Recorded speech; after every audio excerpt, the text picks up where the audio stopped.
जय हिंद फ्रेंड्स। स्वागत है आपका अपने चैनल एनबीपीएस फॉर सिविल सर्विसेज में। आइए आज हम इंडियन पॉलिटी के तहत सर्वोच्च न्यायालय यानी कि सुप्रीम कोर्ट के बारे में अध्ययन करते हैं। तो चलिए देर न करते हुए बढ़ते हैं चैप्टर की तरफ। सर्वोच्च न्यायालय सुप्रीम कोर्ट। पॉइंट नंबर 1 है, उच्चतम न्यायालय के अधिकार क्षेत्र को बढ़ाने का अधिकार किसके पास है? संसद के पास है। भारत के सर्वोच्च न्यायालय की स्थापना कब हुई थी? 28 जनवरी 1950 को। भारत के सर्वोच्च न्यायालय के कार्यवाहक मुख्य न्यायाधीश की नियुक्ति कौन करता है? राष्ट्रपति। सर्वोच्च न्यायालय में मुख्य न्यायाधीश सहित कुल कितने न्यायाधीश हो सकते हैं? 34।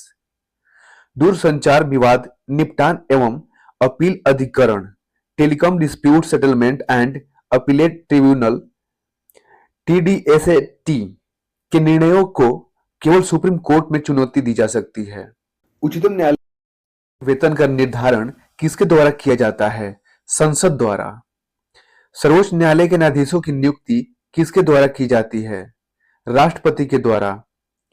उच्चतम न्यायालय के न्यायाधीशों की संख्या में वृद्धि करने की शक्ति किसे प्राप्त है? संसद को। उच्चतम न्यायालय के न्यायाधीश किस प्रक्रिया के द्वारा हटाए जा सकते हैं? राष्ट्रपति के द्वारा संसद की अनुशंसा पर। सेवानिवृत्ति के पश्चात सर्वोच्च न्यायालय के न्यायाधीश किसी भी न्यायालय में वकालत नहीं कर सकते हैं। नेक्स्ट है, सामान्यतः उच्चतम न्यायालय सभी मामलों की सुनवाई नई दिल्ली में करता है, परंतु किसके अनुमोदन से वह किसी अन्य स्थान पर भी सुनवाई कर सकता है? राष्ट्रपति के अनुमोदन से। सर्वोच्च न्यायालय के न्यायाधीशों की सेवानिवृत्ति की आयु कितनी है? 65 वर्ष। ये फ्रेंड्स याद कर लीजिएगा, ये क्वेश्चन हमेशा पूछता है। सर्वोच्च न्यायालय के न्यायाधीशों की सेवानिवृत्ति की आयु कितनी है? 65 वर्ष। भारतीय संविधान का कौन सा अनुच्छेद संवैधानिक विवाद में सर्वोच्च न्यायालय के अपीलीय क्षेत्राधिकार से संबंधित है? अनुच्छेद 134 का 1। उच्चतम न्यायालय में संविधान के निर्वाचन से संबंधित मामलों की सुनवाई करने के लिए न्यायाधीशों की संख्या कम से कम कितनी होनी चाहिए? 5 होनी चाहिए। ठीक है फ्रेंड्स। सर्वोच्च न्यायालय संबंधी महत्वपूर्ण अनुच्छेद। संविधान के भाग 5 में अनुच्छेद 124 से 147 तक सर्वोच्च न्यायालय से संबंधित प्रावधान किए गए हैं। अनुच्छेद 124 में सर्वोच्च न्यायालय की स्थापना एवं गठन संबंधी प्रावधान है। अनुच्छेद 126 के अंतर्गत कार्यकारी मुख्य न्यायाधीश की नियुक्ति की जाती है। अनुच्छेद 127 के अंतर्गत तटस्थ न्यायाधीशों की नियुक्ति की जा सकती है। अनुच्छेद 128 के अंतर्गत सेवानिवृत्त न्यायाधीशों को भी सर्वोच्च न्यायालय की बैठकों में उपस्थित होने के लिए बुलाया जा सकता है। अनुच्छेद 129 उच्चतम न्यायालय को अभिलेख न्यायालय घोषित करता है। अनुच्छेद 130 उच्चतम न्यायालय का स्थान निर्धारित करने के मुख्य न्यायाधीश की शक्ति। अनुच्छेद 131 में अपील के लिए उच्चतम न्यायालय की विशेष अनुमति का प्रावधान है। अनुच्छेद 136 में अपील के लिए उच्चतम न्यायालय की विशेष अनुमति का प्रावधान है। अनुच्छेद 137 में उच्चतम न्यायालय की अपने निर्णयों के पुनर्विचार की शक्ति के बारे में उल्लेख है। ठीक है फ्रेंड्स। अनुच्छेद 141 के अनुसार उच्चतम न्यायालय द्वारा घोषित विधि सभी न्यायालयों पर बाध्यकारी होती है। अनुच्छेद 143 में राष्ट्रपति की उच्चतम न्यायालय से परामर्श करने की शक्ति का वर्णन है। अनुच्छेद 145 के अंतर्गत उच्चतम न्यायालय को राष्ट्रपति के अनुमोदन से न्यायालय की कार्यपद्धति एवं प्रक्रिया को विनियमित करने के लिए नियम बनाने की शक्ति दी गई है। आर्टिकल 145 में।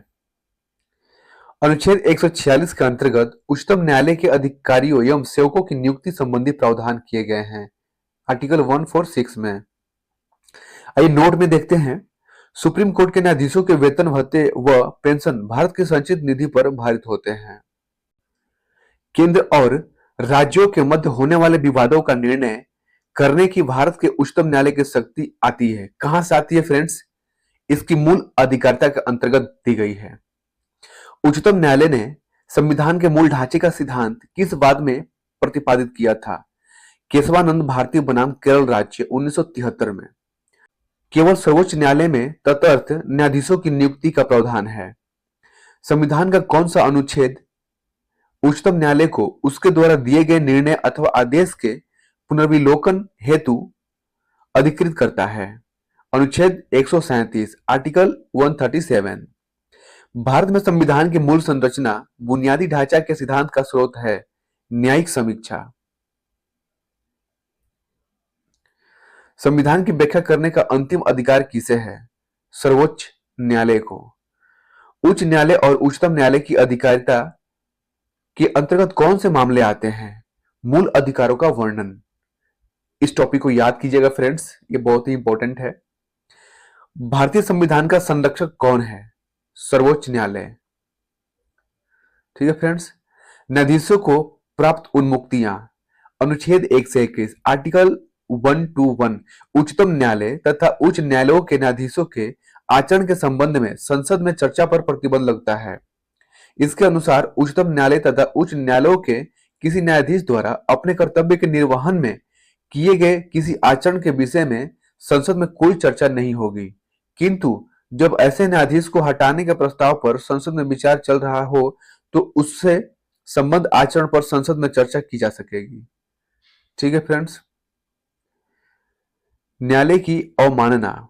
भारतीय संविधान के अनुच्छेद 129 में सर्वोच्च न्यायालय तथा अनुच्छेद 215 में उच्च न्यायालयों की अवमानना के संबंध में शक्तियों का प्रावधान किया गया है।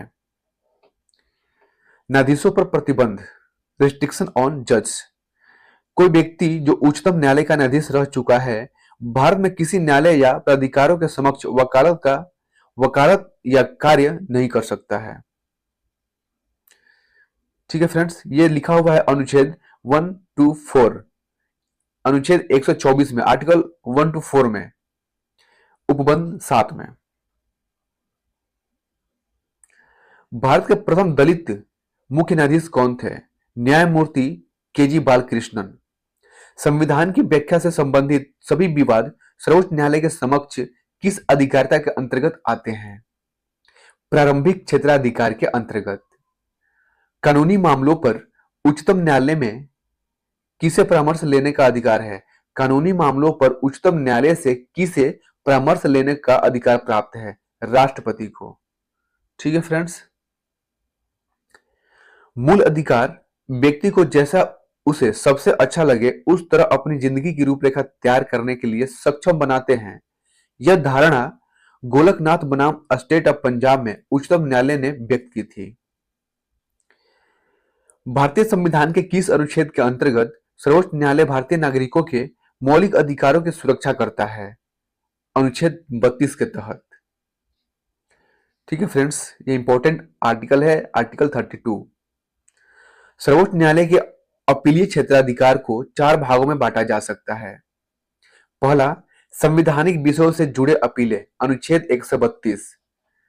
सिविल विषयों से जुड़ी अपीलें, अनुच्छेद 133। आपराधिक विषयों से जुड़ी अपीलें, अनुच्छेद 134। विशेष अनुमति से की जाने वाली अपीलें, अनुच्छेद 136।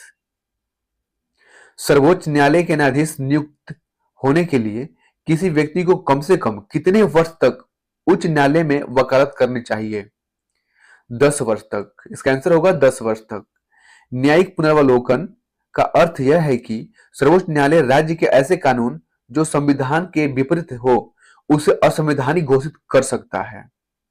इंपॉर्टेंट था फ्रेंड्स, याद कीजिएगा इसको। भारत के न्यायालय में से किसे अभिलेख न्यायालय माना जाता है? उच्च न्यायालय एवं उच्चतम न्यायालय को।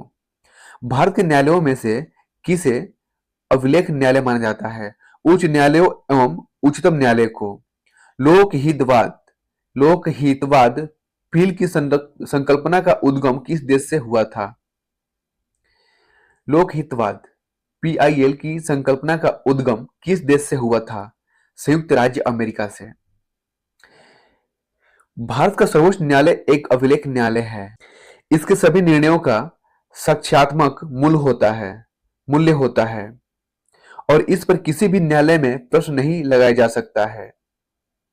ठीक है फ्रेंड्स, चलिए देखते हैं नोट में क्या दिया हुआ है, मूल अधिकारों के उल्लंघन के विरुद्ध उच्चतम न्यायालय में अनुच्छेद 32 तथा उच्च न्यायालय में अनुच्छेद 226 के तहत रिट जारी की जाती है।